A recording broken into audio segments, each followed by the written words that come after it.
Have you guys been paying attention to what's going on over in Maui, Hawaii? I had been hearing bits and pieces. I knew they were suffering a natural disaster, but I didn't know the specifics, how it started, what happened, why weren't the people notified? All of these different kinds of questions were in my head. So I found an article on the Washington Post that pretty much broke it down for me. This is the article. It pretty much gives you an hour by hour timeline. It gives you witness accounts. It gives you plenty of information so you'll know what happened and what is going on. So based on the article, there's this town called Lahaina in Maui, Hawaii. I'm sure I'm pronouncing Lahaina incorrectly.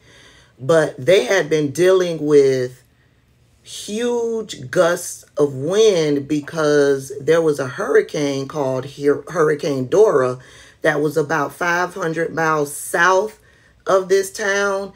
But that hurricane was kicking up all of these wind gusts up to 80 miles per hour. In addition to that, the area was dry because of some severe drought conditions. Some are blaming this on climate change. So you're dealing with wind gusts up to 80 miles per hour, and you have an area that is dry. Those wind gusts sparked a fire some kind of way. And when that fire sparked, it spread. It knocked down some power poles. Those power poles came down, and so did the active wires. And so those wires ignited more fire.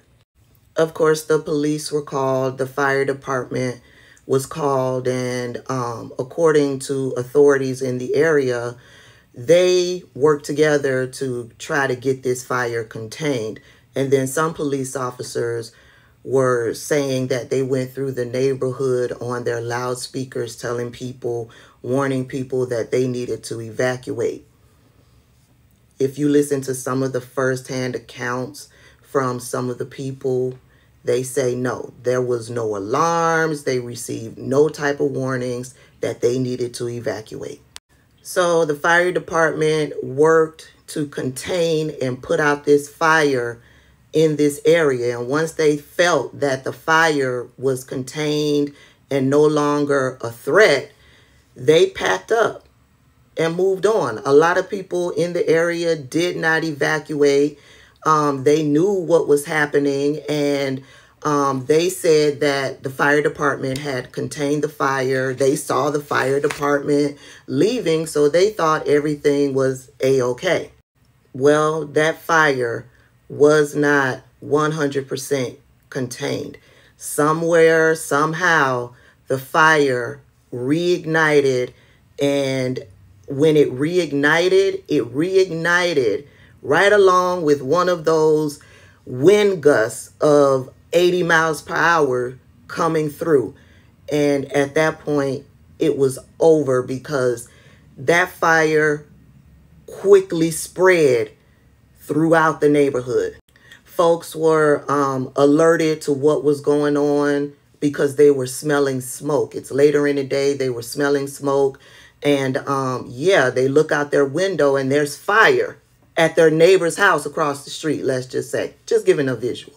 And so they started quickly trying to pack up, people trying to pack up their animals, trying to get out the area. They're in cars and they get stuck because of the traffic jam. Everybody's trying to head out at the same time. So they're stuck on this road. They're watching things burning down around them, and they realize that they're not going to be able to get out by car. A lot of people evacuated their cars. You've seen videos of burnt out cars on this highway.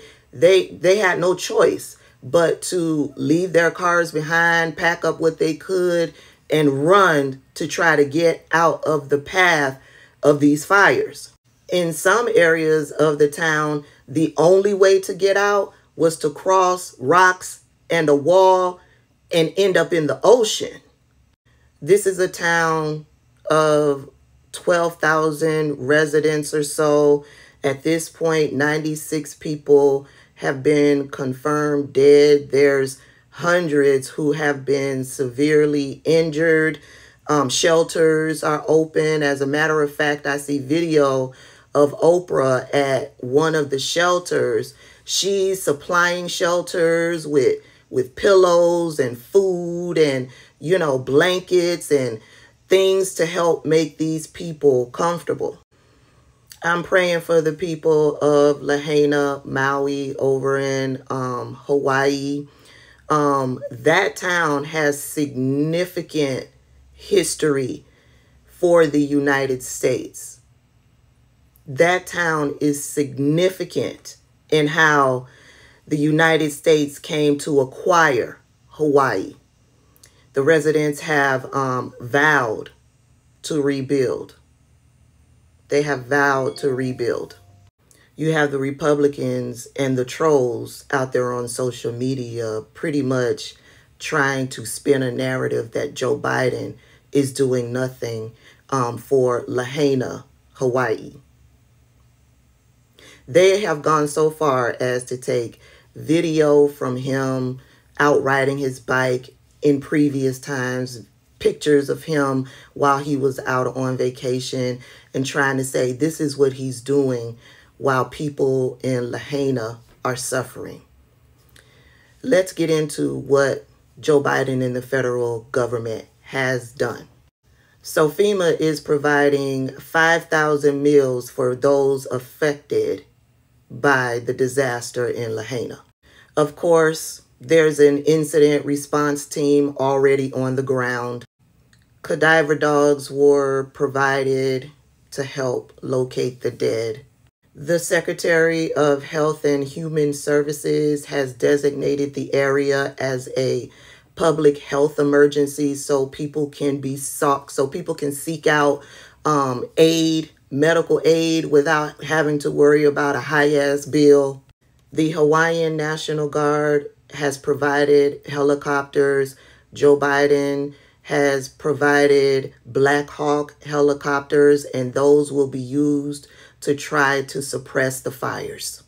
The National Guard has activated National Guardsmen to go out and help with relief. Joe Biden has made federal funding available, which would include grants for those who are in need of temporary housing, home repairs, low-interest loans to cover uninsured property losses, and other programs for individuals and businesses. As of right now, the damage estimated out in Lahaina is at $6 billion. I'm praying for the people of Lahaina.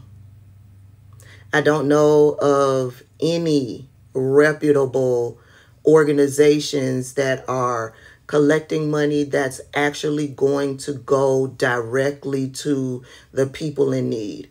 So if you choose to donate, please do your research. Please do your research.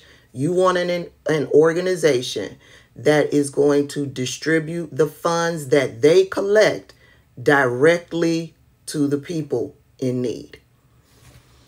That's all I got. I'll see y'all in the next one.